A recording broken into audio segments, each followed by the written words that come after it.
نحمده ونستعينه ونستغفره ونؤمن به ونتوكل عليه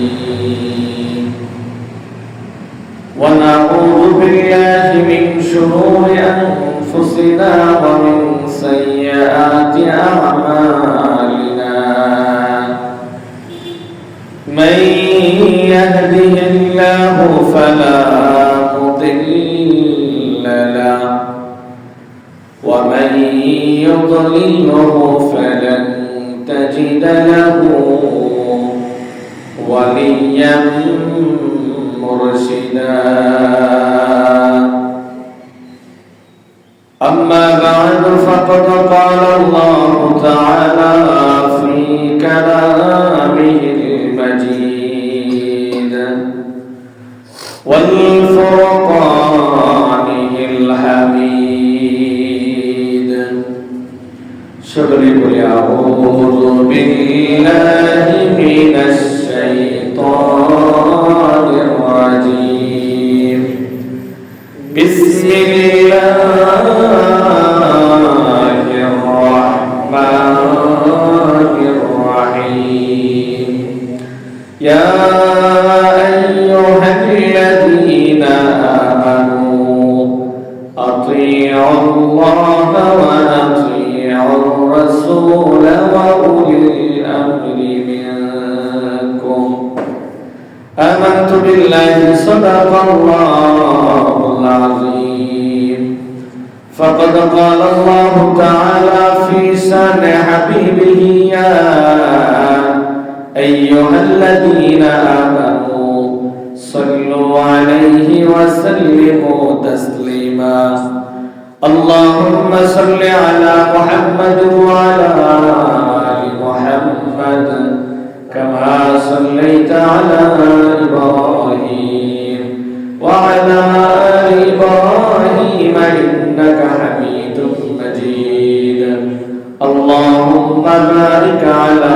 محمد وعلى آل محمد كما باركت على إبراهيم وعلى آل إبراهيم إنك حميد مجيد بلغ العلا بكماله كشف الدجى بجماله حسنت جميع خصاله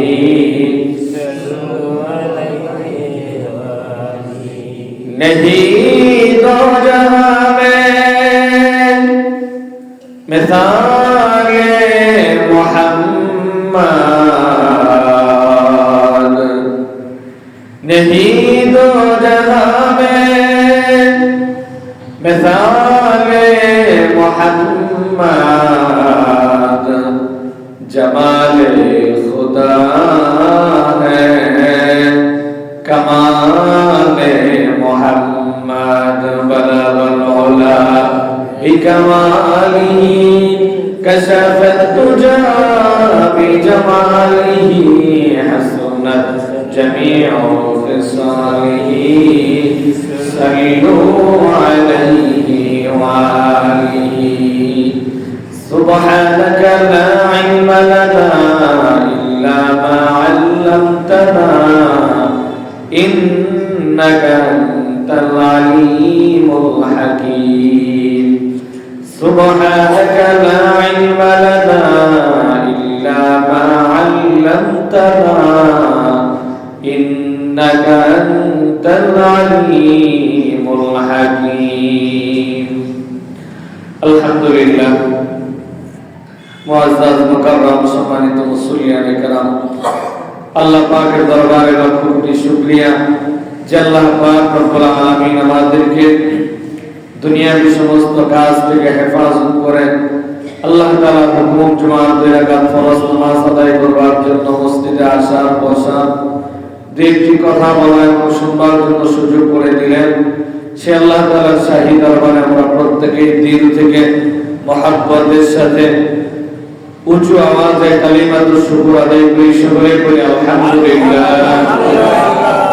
লক্ষ কোটি দরুদ ও সালাম বিশ্ব মানবতার মুক্তির দূত হাবিবে কিবরিয়া শাহেদ আলম নাকায়ে নামদার তাজদার মদিনা জনাবে মুহাম্মদুর রাসূলুল্লাহ সকলে বলি সাল্লাল্লাহু আলাইহি ওয়াসাল্লাম। সম্মানিত উপস্থিতি, আমি আপনাদের সামনে সূরা নিসার 59 নম্বর আয়াতে কারিমা তেলাওয়াত করেছি। এই আয়াতকে সামনে রেখে আমি আমার নির্ধারিত বিষয়ে কিছু কথা বলার চেষ্টা করব ইনশাআল্লাহ তাআলা। গত দুই জুমা যে বিষয়ে আলোচনা হয়েছে আনুগত্য এর ব্যাপারে, আমরা গত দুই জুমাতে শুনেছি যে নিষিদ্ধ আনুগত্য, কাদের আনুগত্য করা যাবে না এবং যাদের আনুগত্য করা যাবে না তাদের আনুগত্য করলে আমাদের ক্ষতি কি, এ ব্যাপারে আমরা শুরুতেই জেনেছিলাম যে আনুগত্য দুই প্রকার। একটি হলো নিষিদ্ধ আনুগত্য, আরেকটি হলো ফরজ ও ওয়াজিব আনুগত্য।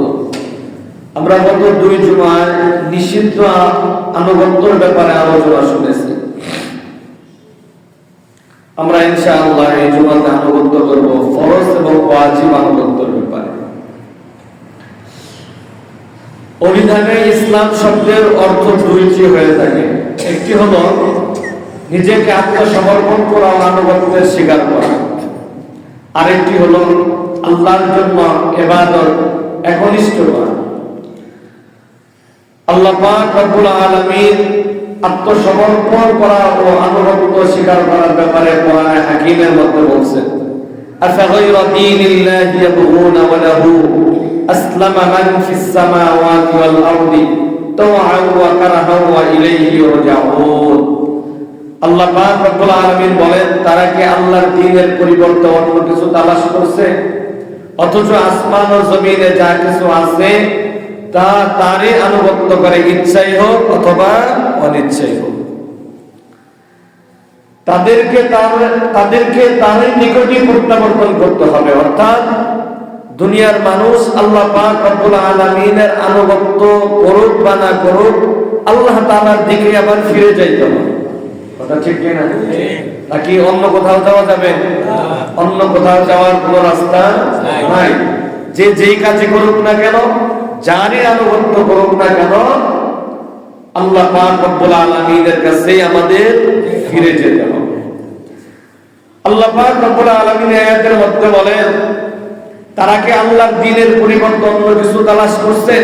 অর্থাৎ যে মানুষগুলো আল্লাহ আল্লাহর রাসূলের আনুগত্য করে না, আল্লাহ তাআলা ওই মানুষদের ব্যাপারে বলতেছে যে তারা আল্লাহ আল্লাহর রাসূলের আনুগত্য বাদ দিয়ে কি অন্য কিছু তালাশ করতেছে, অথচ আসমান ও জমিনে যা কিছু আছে সব কিছুই আল্লাহ পাক রব্বুল আলামিনের আনুগত্য করতেছে, ইচ্ছাই হোক আর অনিচ্ছাই হোক। কথা ঠিক না? মানুষ হেরফের করে আনুগত্য নিয়ে, জিন এবং ইনসান আল্লাহ এবং আল্লাহর রাসূলের আনুগত্য নিয়ে হেরফের করে। কিন্তু এই জিন এবং ইনসান বাদ দিয়ে আল্লাহ পাক রব্বুল আলামিন পৃথিবীতে যত মাখলুক বানাইছেন, প্রত্যেকটা মাখলুক আল্লাহ আল্লাহর রাসূলের আনুগত্য সঠিকভাবে করতেছে। সুবহানাল্লাহ। শুধুমাত্র মানুষ এবং জিন ইনসান এই দুইটা জাতি আল্লাহ আল্লাহ রাসূলের আনুগত্যের মধ্যে ব্যাঘাত ঘটায়। প্রিয় ভাইরা আমার, যেহেতু আমরা নিষিদ্ধ আনুগত্য সম্পর্কে অবগত হয়েছি, এ ব্যাপারে আমি আজকে আর কিছু বলবো না।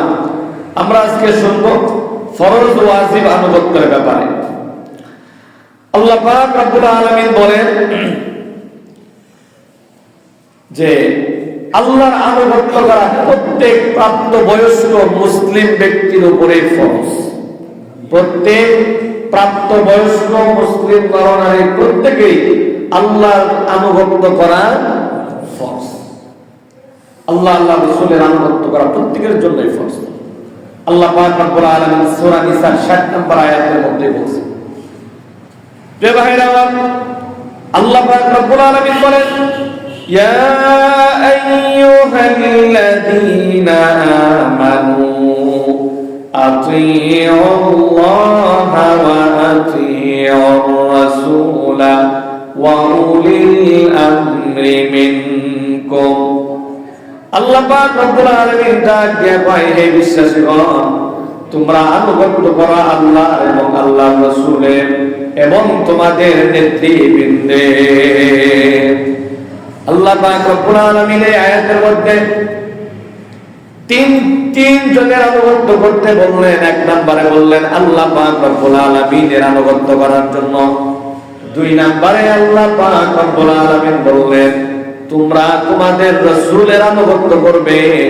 নাম্বার 3 হলো যেই নেতারা আল্লাহ এবং আল্লাহর রাসূলের আনুগত্য করে তোমরা ওই সমস্ত নেতৃবর্গের আনুগত্য করবে। যারা আল্লাহ আল্লাহর রাসূলের আনুগত্য করে না, যেই নেতারা, তাদের আনুগত্য করা যাবে না। গত সপ্তাহে এটার আলোচনা গেছে। এই জন্য প্রিয় ভাইরা আমার, যদি কোনো মানুষ কোন মানুষের আনুগত্য করতে চায় তাহলে ওই মানুষটার আনুগত্য করতে হবে যে মানুষটা একনিষ্ঠভাবে আল্লাহ এবং তার রাসূলের আনুগত্য করে। যে মানুষটা আল্লাহ আল্লাহ রাসূলের আনুগত্য করে, আপনি আর আমি যদি ওই মানুষের আনুগত্য করি, ওই মানুষটা কোনোদিন এটা শিখাবে না যে আমি যা করি এটা করো, বরং ওই মানুষটা একথাই আপনাকে শিখাবে যে আল্লাহ আল্লাহ রাসূল যা বলছে সেইটাই করো। কথা ঠিক কি না? যারা দুনিয়ার মধ্যে ব্যস্ত, যারা দুনিয়া নিয়ে ব্যস্ত, এই মানুষগুলা বলবে আমি যেদিকে যাই আমার পিছনে পিছনে যাও, আমি যেদিকে যাই আমার পিছনে পিছনে যাও, আমি যেটা করতে বলি এইটা করো। আর যেই মানুষটা আল্লাহ আল্লাহ রাসূলের আনুগত্য করে, ওই মানুষটা কি বলবে যে আগে দেখো আমার মধ্যে, আমাকে তুমি অনুসরণ অনুকরণ করবে, আনুগত্য করবে, আমার মধ্যে আল্লাহ আল্লাহ রাসূলের আনুগত্য আছে কিনা। যদি আমার মধ্যে আল্লাহ আল্লাহ রাসূলের আনুগত্য থাকে তাহলে তুমি আমার আনুগত্য করো, আর যদি আমার মধ্যে আল্লাহ আল্লাহ রাসূলের আনুগত্য না থাকে ওই আমাকে আনুগত্য করার দরকার। এই জন্য প্রিয় ভাইরা আমার, আমরা কোনো না কোনো ভাবে কাউকে না কাউকে অনুসরণ অনুকরণ করে থাকি। আমাদের বড় চিন্তা ভাবনা করে আনুগত্য করতে হবে, অনুসরণ করতে হবে।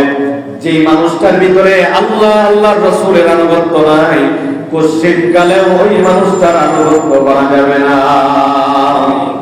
আমার প্রিয় ভাইরা, আল্লাহ তাআলার আনুগত্যের ক্ষেত্রে কোনো কিছু যদি বাধা হয়ে দাঁড়ায় সেটা পরিহার করে আল্লাহর আনুগত্যের উপরে অটল থাকতে হবে। আল্লাহ পাক রব্বুল আলামিন সূরা লুকমানের 15 নম্বর আয়াতের মধ্যে স্পষ্ট করে বলে দিয়েছেন, কাফের বেঈমানেরা তাদের সন্তানদেরকে বলতো সাবধান সাবধান, মুহাম্মদুর রাসূলুল্লাহর আনুগত্য করা যাবে না। দেখবেন এমন কিছু মা বাপ আছে সন্তান দাড়ি রাখতে চায়, মা বাপ না করে দাড়ি রাখা যাবে না। সন্তান নামাজ পড়তে চায়, মা বাপ না করে নামাজ পড়া যাবে না। সন্তান দ্বীনের কাছে যাইতে চায়, দাওয়াত ও তাবলীগের মধ্যে জুড়ে যাইতে চায়, মা বাপ ওই সমস্ত দ্বীনের কাজের মধ্যে যাইতে দেয় না। আছে না এরকম? আছে। সন্তান মাদ্রাসায় পড়তে চায়, মা বাবা মাদ্রাসায় পড়ায় না। সন্তান কোরআন হাদিস শিখতে চায়, মা বাবা কোরআন হাদিস শেখায় না। এরকম অসংখ্য অগণিত মা বাবা খুঁজে পাওয়া যাবে। আল্লাহ পাক রব্বুল আলামিন সেই কথাটাই বলেন, আল্লাহর আনুগত্য করতে যায় যদি কোন মা বাবা ভাই ব্রাদার সামনে বাধা হয়ে দাঁড়ায়, বাদ দিয়ে দাও ওই সমস্ত মা বাবার কথা, ভাই ব্রাদারের কথা, তাদের কথাকে পিছনে ফেলে আল্লাহ আল্লাহর রাসূলের আনুগত্য আগে করো। আল্লাহ পাক রব্বুল আলামিন বলেন, ওয়া ইন জাহাদাকা আলা আন তুশরিকা বিমা লাইসা লাকা বিহি ইলমুন ফালা তুতি'হুমা ওয়া সাহিবহুমা ফিদ দুনিয়া মা'রুফা। আল্লাহ পাক রব্বুল আলামিন বলেন, যদি পিতামাতা তোমাকে চাপ দেয় আল্লাহর সাথে কাউকে শরীক করার জন্য, যে বিষয়ে তোমার কোনো জ্ঞান নাই, তাহলে তুমি তাদের কথা মানবে না, তবে পার্থিব জীবনে তাদের সাথে খারাপ ব্যবহার করবে না, তাদের সাথে ভালো ব্যবহারই করবে। আল্লাহ পাক রব্বুল আলামিন এই কথা শিখাত নাই। মুশরিক মা বাবা তোমাকে যদি শিরিক করতে বলে তুমি মা বাবার সাথে খারাপ আচরণ করবে, এটা বলে নাই। বরং আল্লাহ তাআলা এটা শিক্ষা দিলেন তাদের কথা মানা যাবে না। তার অর্থ এই নয় যে তাদের সাথে খারাপ ব্যবহার করবা, তাদের সাথে খারাপ ব্যবহার করা যাবে না, তাদের কথাও মানা যাবে না। তাদেরকে বাইপাস করে তুমি আল্লাহ রাসূলের আনুগত্য করবা। আমার মুসলমান ভাইরা, হযরত আবু হুরায়রা রাদিয়াল্লাহু তাআলা আনহু আল্লাহর নবী সাল্লাল্লাহু আলাইহি ওয়াসাল্লামের একজন বিখ্যাত সাহাবী হযরত আবু হুরায়রা রাদিয়াল্লাহু তাআলা আনহু একদিন আল্লাহর নবীর কাছে এসে কান্না করতেছেন। আল্লাহর নবী জিজ্ঞেস করে, আবু হুরায়রা কেন কান্না করো? আবু হুরায়রা রাদিয়াল্লাহু তাআলা আনহু ডাক দিয়ে কয়, ইয়া রাসূলুল্লাহ, ইয়া হাবিবাল্লাহ, আমার মা আমাকে মেরেছে, এই জন্য আমি কান্না করি। আবু হুরায়রা আল্লাহর নবী ডাক দিয়ে কয়, আবু হুরায়রা তুমি কেন কান্না করো? তোমার মা তোমাকে কেন মারলো? আবু হুরায়রা রাদিয়াল্লাহু তাআলা বলেন, ইয়া রাসূলুল্লাহ, ইয়া হাবিবাল্লাহ, আমি আপনার দরবারে এসেছিলাম। আপনার দরবার থেকে ফিরে যাওয়ার পরে আমার মা আমাকে প্রহার করেছে আর এই কথা বলেছে, তুমি হয়তো মুহাম্মাদের দরবার ছেড়ে দিবে, আর না হয়তো আমাকে ছেড়ে দিবে। মুহাম্মাদের দরবার ছেড়ে দাও, নয়তো তোমার আর রক্ষা নাই। ইয়া রাসূলুল্লাহ, ইয়া হাবিবাল্লাহ, আমি আমার মাকে জানিয়ে দিয়েছি আমার জীবন যেতে পারে গো মা, আমি মুহাম্মদুর রাসূলুল্লাহর দরবার ছাড়তে রাজি নাই। ইয়া রাসূলুল্লাহ, ইয়া হাবিবাল্লাহ, আমি আমার মায়ের কাছ থেকে সরাসরি আপনার কাছে চলে এসেছি। ইয়া রাসূলুল্লাহ, ইয়া হাবিবাল্লাহ, আল্লাহ তুমি ডাক দিয়া আবু হুরায়রাকে ডাক দিয়া কয়, আবু হুরায়রা তুমি কি তোমার মার ব্যাপারে আমার কাছে নালিশ করতেছো নাকি? আবু হুরায়রা ডাক দিয়া কয়, ইয়া রাসূলুল্লাহ, ইয়া হাবিবাল্লাহ, আমার মার ব্যাপারে আপনার কাছে আমি নালিশ করি না, আপনি একটু আমার মার জন্য হেদায়েতের দোয়া করে দেন, যাতে করে আমার মা মুসলমান হয়ে যায়। আল্লাহ নবী সাল্লাল্লাহু আলাইহি ওয়াসাল্লাম আল্লাহ পাক রব্বুল আলামিনের কাছে দোয়া করলেন, রব্বে কারীম, আবু হুরায়রার মাকে আপনি দ্বীনের বুঝ দিয়া দেন। আবু হুরায়রা রাদিয়াল্লাহু তাআলা দৌড়াইতেছে, আর একজন সাহাবী টেনে ধরছে, আবু হুরায়রা তুমি দৌড়ায় কোথায় যাও? আবু হুরায়রা ডাক দিয়ে কয়, তাড়াতাড়ি আমার জামাকে ছেড়ে দাও, আমি বাড়িতে যাই দেখতে চাই, আমি আগে বাড়িতে যাইতে পারি নাকি আমার মার জন্য আল্লাহ নবী যেই দোয়া করছেন সেই দোয়া আগে পৌঁছায় যায়। হযরত আবু হুরায়রা রাদিয়াল্লাহু তাআলা দৌড়ায়া বাড়ির দরজার মধ্যে চলে যায়। আবু হুরায়রা রাদিয়াল্লাহু তাআলা দরজার মধ্যে গিয়ে নক করছে, মা দরজাটা খোলো। আবু হুরায়রা রাদিয়াল্লাহু তাআলা ডাক শুনে মা ভিতর থেকে বলতেছে, আবু হুরায়রা অল্প একটু সময় অপেক্ষা করো, আমি দরজাটা খুলে দেই।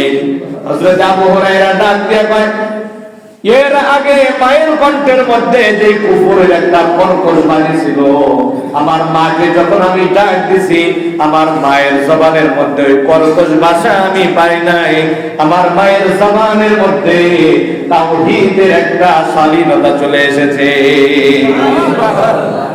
হযরত আবু হুরায়রা কয়, কিছুক্ষণ পরে মা যখন দরজা খুলে দিছে, দেখি মা বৃদ্ধ মানুষ, এই বৃদ্ধা মানুষের চুল থেকে পানি ফোঁটা ফোঁটা পড়তেছে।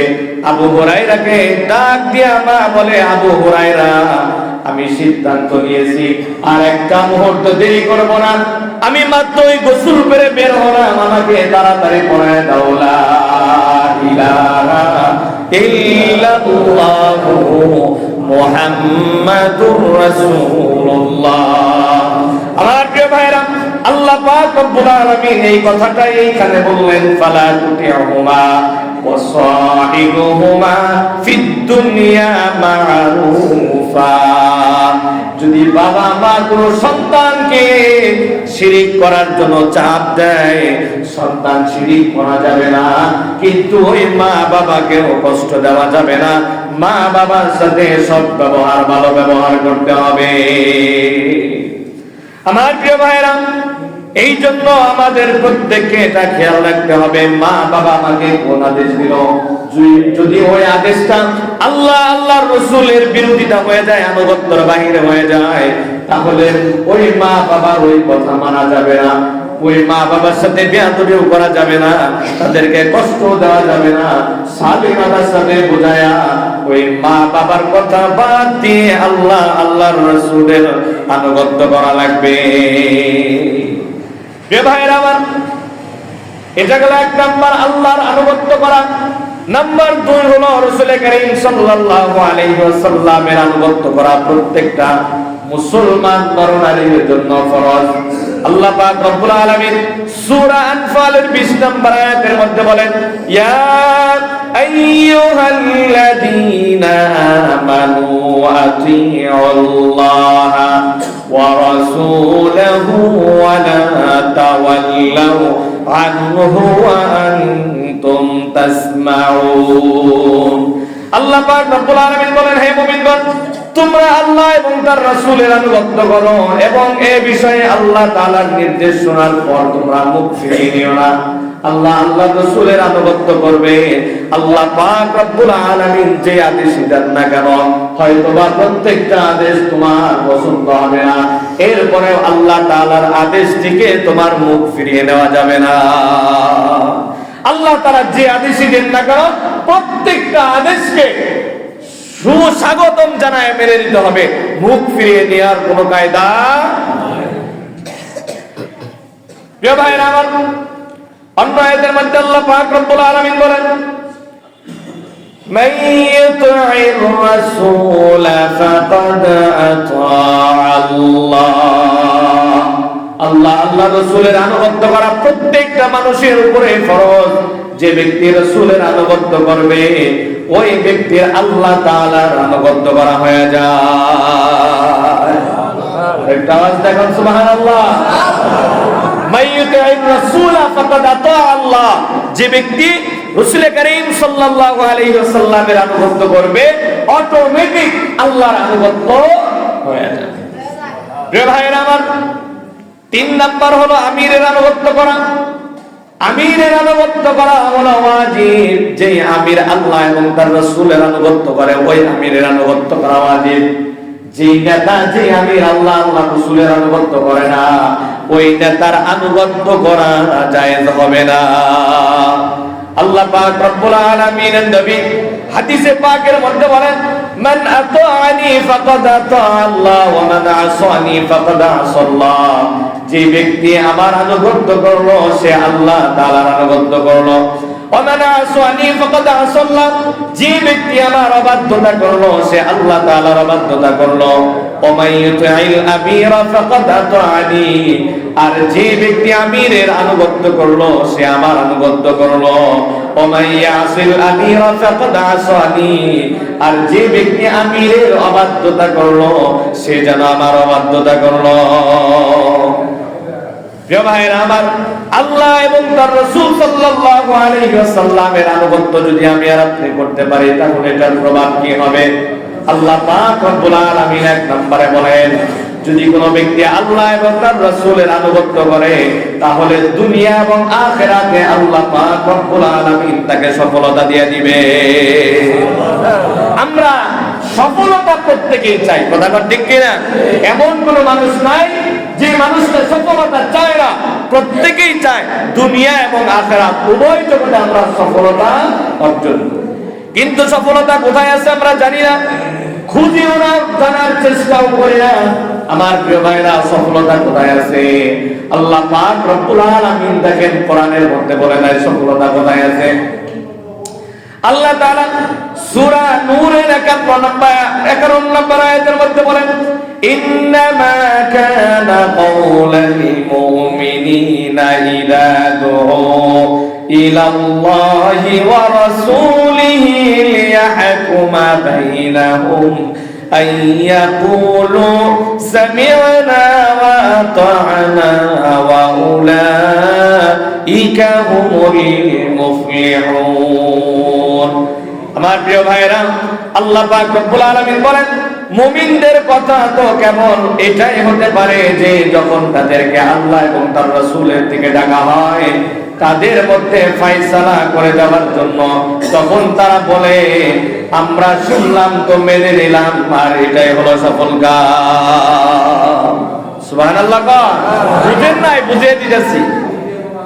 প্রিয় ভাইরা আমার, মুমিনদের কেবল কথা এটাই হবে, মুমিনদের কথা একটাই হবে, যখন তাদেরকে আল্লাহ এবং আল্লাহর রাসূলের দিকে ডাকা হবে ফয়সালা করে দেওয়ার জন্য, অর্থাৎ আল্লাহর আনুগত্য, রাসূলের আনুগত্য যদি করো তুমি, আল্লাহ পাক রব্বুল আলামিন সফলতা দিবেন তোমাদেরকে।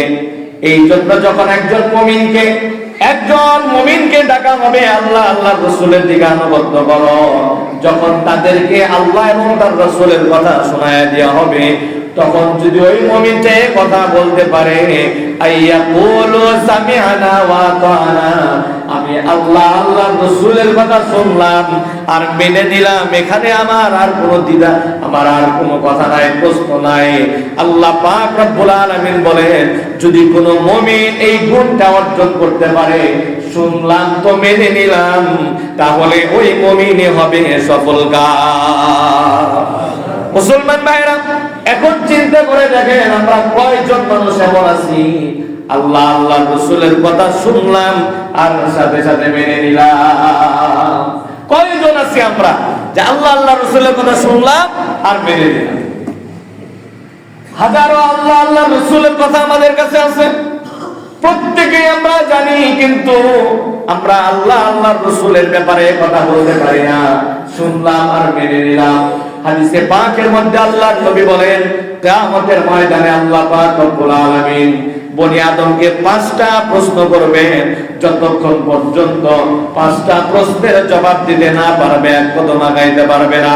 তার মধ্যে একটা এমন আছে, যে ব্যক্তি যতটুকু জানছে আল্লাহ পাক রব্বুল আলামিন জিজ্ঞাসা করবেন তোমার জানা অনুযায়ী তুমি আমল করছো কিনা।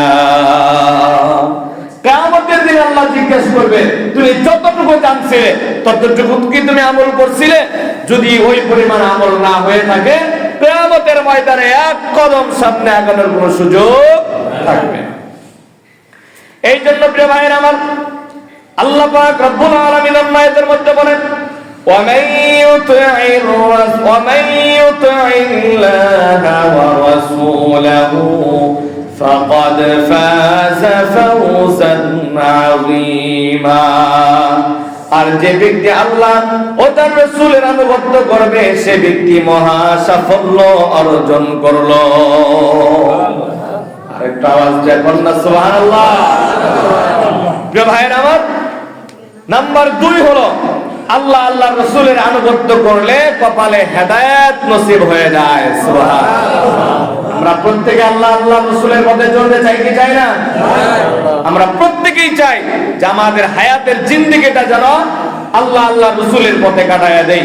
কিন্তু আল্লাহ পাক রব্বুল আলামিন বলে যে যদি আল্লাহ আল্লাহ রাসূলের পথে নিজের জিন্দেগি কাটাইতে চাও, তাহলে আল্লাহ আল্লাহ রাসূলের আনুগত্য করতে হবে।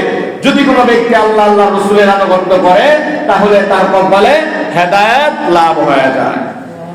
ভাইরা আমার, আল্লাহ পাক রব্বুল আলামিন বলেন, কুল আতিউল্লাহ ওয়া আতিউর রাসূল ফাইন তাওয়াল্লাউ ফাইন্নামা আলাইহি মা হুম্মিলা ওয়া আলাইকুম মা হুম্মিলতুম ওয়া ইন তুতিউহু তাহতাদু।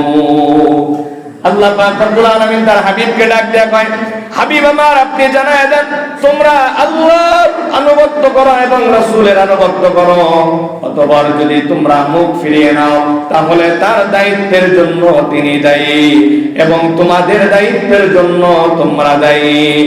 আর যদি তোমরা তার আনুগত্য করো তাহলে তোমরা সুপথ প্রাপ্ত হয়ে যাবে। আমার প্রিয় ভাইরা, আল্লাহ নবীকে আল্লাহ আদেশ দিলেন, ওগো রাসূল, আপনি জানায় দেন মানুষদেরকে, যদি মানুষগুলা সুপথ প্রাপ্ত হইতে চায় তাহলে যেন আমাকে এবং আপনাকে অনুসরণ করে। আল্লাহ পাক রব্বুল আলামিন এই কথা আবার জানায় দিলেন, যদি মানুষগুলার কাছে আপনার এই দাওয়াত চলে যাওয়ার পরে এই মানুষগুলা মুখ ফিরে নেয়, তাহলে তারা তার দায়িত্বের জন্য তিনি দায়ী হবে। যদি রাসূলুল্লাহ সাল্লাল্লাহু আলাইহি ওয়াসাল্লাম পুরোপুরি ভাবে পৌঁছে দেয়া থাকেন, তাহলে তার আর কোনো দায়িত্ব নাই, সে দায়িত্ব থেকে মুক্ত। আর যদি আমার কাছে এই দাওয়াত চলে এসে থাকে, আমি যদি সঠিকভাবে আল্লাহ আল্লাহ রাসূলের আনুগত্য না করি, তাহলে আমি আমার দায়িত্ব পালন করি নাই। এই জন্য আল্লাহ পাক রব্বুল আলামিনের কাছে আমি দায়ী থাকবো। কথা বলেন ঠিক কিনা? আমরা আমাদের কাছে কি দাওয়াত পৌঁছায় নাই যে আল্লাহ আল্লাহ রাসূলের আনুগত্য করতে হবে? কি বলেন, পৌঁছায় নাই? আশ্চর্য কথা বলেন না, আমাদের কাছে কি পৌঁছায় নাই এই দাওয়াত যে আল্লাহ আল্লাহ রাসূলের যদি আনুগত্য না করি তাহলে সুবহান পাওয়া যাবে না? এই দাওয়াত পৌঁছাইছে না আপনাদের কাছে? আমিও তো পৌঁছায় দিলাম আজকে, আমি পৌঁছায় দিলাম কিনা?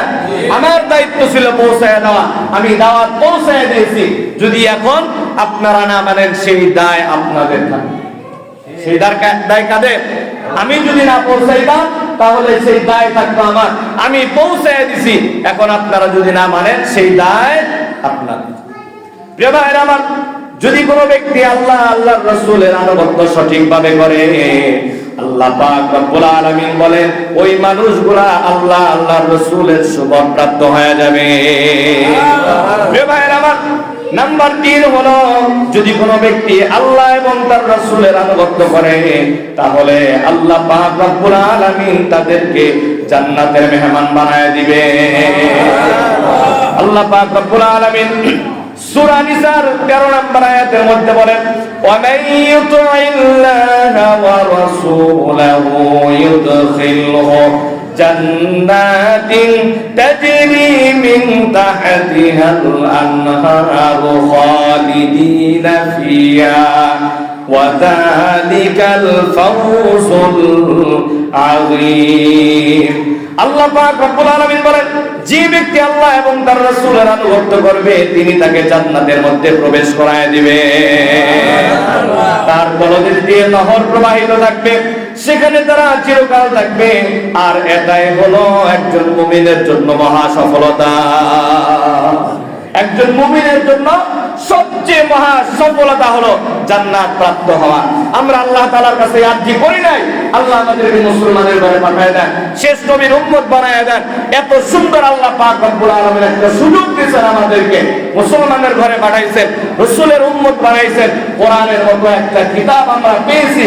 এরপরে যদি আমরা এই দিলকে রাজি এবং খুশি না রেখে আল্লাহ রাসূলের আনুগত্য করতে না পারি, তাহলে এরকম কপাল পোড়া জাতি আর হবে না।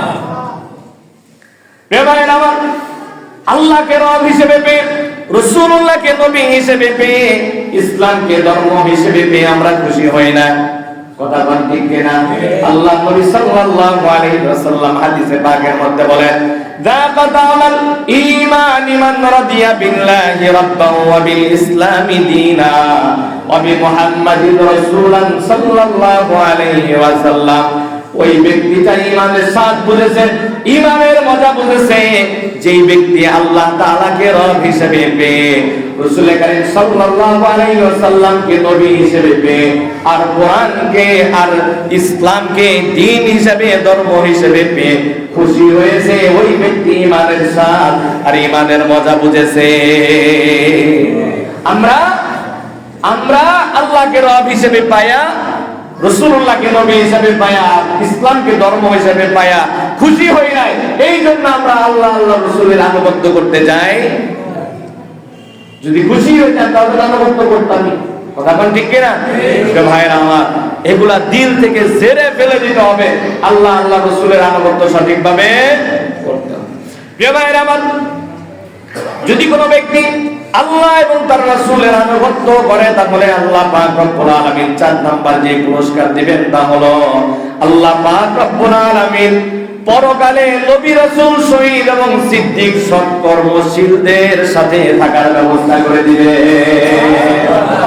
আল্লাহ পাক রব্বুল আলামিন সূরা নিসার 69 নম্বর আয়াতের মধ্যে বলেন, ওয়া মান ইউতি'িল্লাহা ওয়া রাসূলা ফাউলাইকা মা'আল্লাযীনা আন'আমা আল্লাহু আলাইহিম মিনান নাবিয়্যিনা والصديقين والشهداء والصالحين وحسن أولئك رفيقا। আল্লাহ পাক রব্বুল আলামিন বলেন, যদি কোনো ব্যক্তি আল্লাহ এবং তার রাসূলের আনুগত্য করে তাহলে তারা নবী, সিদ্দিক, শহীদ ও সৎ কর্মশীলদের ব্যক্তিদের সাথে হয়ে যাবে, যাদের প্রতি আল্লাহ পাক রব্বুল আলামিন নিজে অনুগ্রহ করেছে। এই জন্য প্রিয় ভাইরা আমার, আর এরাই হলেন সর্বোত্তম সাথী। এরাই কি সর্বোত্তম সাথী? নবীরা সর্বোত্তম সাথী, শহীদরা সর্বোত্তম সাথী, সিদ্দিকরা সর্বোত্তম সাথী। কথা বলেন ঠিক কিনা? নবীদের থেকে আরো ভালো উত্তম সাথী আর কেউ হতে পারে? সিদ্দিক যারা সত্যবাদী, তাদের থেকে ভালো সাথী কেউ হতে পারে? যারা শহীদ হয়ে গেছে এদের থেকে ভালো সাথী কেউ হতে পারে না। যারা সৎ কর্মশীল ব্যক্তি, এদের থেকে ভালো সাথী আর কেউ হতে পারে না। প্রিয় ভাইয়েরা আমার, এখন আমরা কার আনুগত্য করব? আল্লাহ রাসূলের আনুগত্য করব নাকি ইহুদি খ্রিস্টানদের আনুগত্য করব? আমাদের সামনে পরীক্ষার একটা সময় আসতেছে, 31st নাইট। যুবকরা কোন কথা ঠিক কিনা? এত আবার আসতে আমাদের সামনে পরীক্ষার একটা সময় আসতেছে যে আমরা কার আনুগত্য করব, কার অনুসরণ করব, আল্লাহ রাসূলের করব নাকি ইহুদি খ্রিস্টানদের করব? সেই রাতটা আসতেছে সামনে, 31st। আজকে কয় তারিখ? 27 তারিখ। আর এই 3-4 দিন পরেই আসতেছে। প্রিয় ভাইরা আমার, এই 31st নাইট, আল্লাহু আকবার, বছরের শুরুর দিন। যুবক ভাইরা এটা খুব আনন্দের সাথে উদযাপন করে, কথা ঠিক কিনা? কিন্তু যেই যুবকরা এই 31st নাইট উদযাপন করে, এর ইতিহাস যদি তাকে বলতে বলা হয়, আমি কসম খায়া বললেও আমার মিথ্যা হবে না, আমার কসমের কাফারা দিতে হবে না, ওই যুবকেরা এর ইতিহাসও জানে না। এই 31st নাইট পত্রিকা আসলো, এর ইতিহাস এই যুবকেরা জানে না, কিন্তু এই যুবকেরা ঠিকই এই রাত্রিতে 31st নাইট উদযাপন করতেছে, হোলি খেলার মধ্যে লিপ্ত হয়ে গেছে, সেরিয়াইনা নাচাইতেছে, গান বাজনা ফটকা ফুটায়া নানান ধরনের উদযাপন করতেছে। কিন্তু যুবক, এটা কি তুমি জানো এটা কি তোমার সংস্কৃতি নাকি হিন্দু খ্রিস্টানদের সংস্কৃতি? প্রিয় ভাইয়েরা, আবার যুবকরা কথা বলতে পারে, তাহলে ইংরেজিটা বাদ দিয়ে দিলাম, বাংলাটা তো করতে পারি, বাংলাটা করলে আমাদের বাঙালিদের একটা ঐতিহ্য রইল। বাঙালি বাংলাটা সেটাও তো জানো না, সেটার উদযাপন করতে আসতো। রোমানদের সময় একটা মূর্তি ছিল, যে মূর্তির নাম ছিল জানুস। মূর্তির নাম কি ছিল? যুবকরা বলে মূর্তির নাম কি ছিল? জানুস।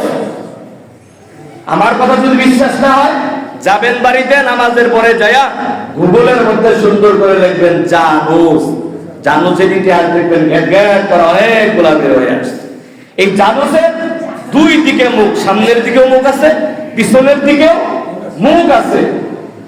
ইহুদি খ্রিস্টানেরা তাদের ঘরের সামনে, তাদের ধর্ম উপাসনালয়ের সামনে তারা এই জানুস মূর্তিকে সদা সর্বদা বানায়। যখন বৎসরের একদম শেষ সময় চলে আসতো, 12টা বাজার অল্প কয়েক মিনিট আগে, এই জানুসের পিছনের মুখের দিকে যায়া তারা ওইখানে যায়া তাদের কি বলে যে উপাসনা শুরু করে দিত। আর বলতো তারা এই মূর্তিটাকে তারা মনে করতো যে আমাদের ভাগ্য বদল করে দেয়। নাউজুবিল্লাহ। ভাগ্য বদল করে দেয় কে? আল্লাহ। দুনিয়ার মানুষের হোক আর যত মাখলুক আছে, সমস্ত মাখলুকের ভাগ্য এগুলা লিপিবদ্ধ করছেন কে? পরিবর্তন করে দেন কে? দুনিয়ার কোন মানুষের হাত আছে এখানে? না।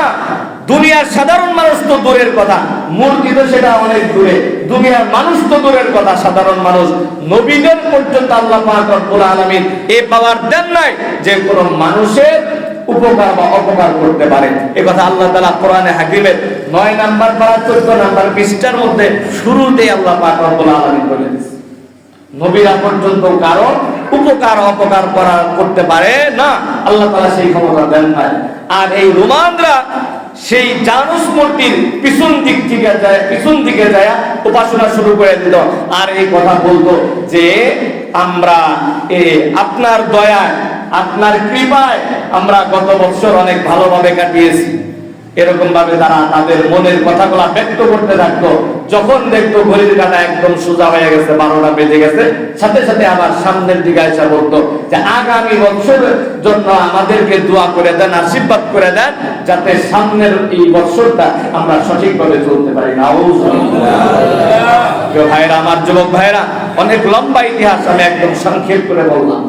তাহলে বলেন তো, এই যে 31st নাইট যে উদযাপন যুবক ভাইরা করে থাকেন, তাহলে এটা কি কোনো মুসলমানদের সংস্কৃতি হলো?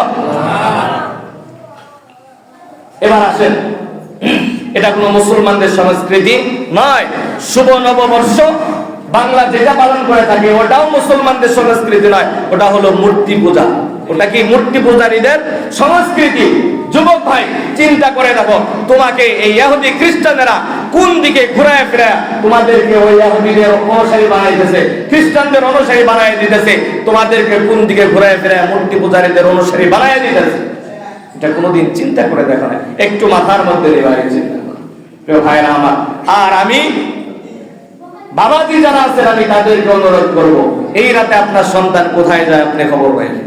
এই রাতে আপনার সন্তান কোথায় যায় আপনি খবর রাখেন, কারণ আপনি আপনার সন্তানের উপর দায়িত্বশীল। কথা বলেন ঠিক কিনা? আপনি আপনার সন্তানের দায়িত্বশীল কিনা? রাসূল কারীম সাল্লাল্লাহু আলাইহি ওয়াসাল্লাম হাদিসে পাকের মধ্যে বলছেন, বুখারীর হাদিস, কুল্লুকুম রাঈন ওয়া কুল্লুকুম মাসউলুন আন রাইয়াতিহি। প্রত্যেকটা মানুষই দায়িত্বশীল, আর তার দায়িত্ব সম্পর্কে আল্লাহ পাক রব্বুল আলামিন কিয়ামতের ময়দানে জিজ্ঞেস করবেন।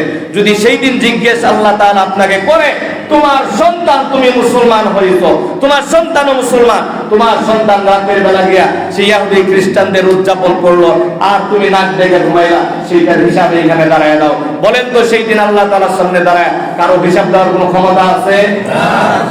তাহলে সন্তানের উপর যেহেতু আমি দায়িত্বশীল, সেই সন্তানকে ফিরে রাখার দায়িত্ব আমার কিনা? রাখবেন তো ইনশাআল্লাহ? আমার সন্তান যেন আজকের পর থেকে কোন ইহুদি খ্রিস্টানদের কোন অনুষ্ঠান, ইহুদি খ্রিস্টানদের অনুসরণ অনুকরণ হয়, এরকম কোন কাজের মধ্যে যাইতে না পারে। ইনশাআল্লাহ।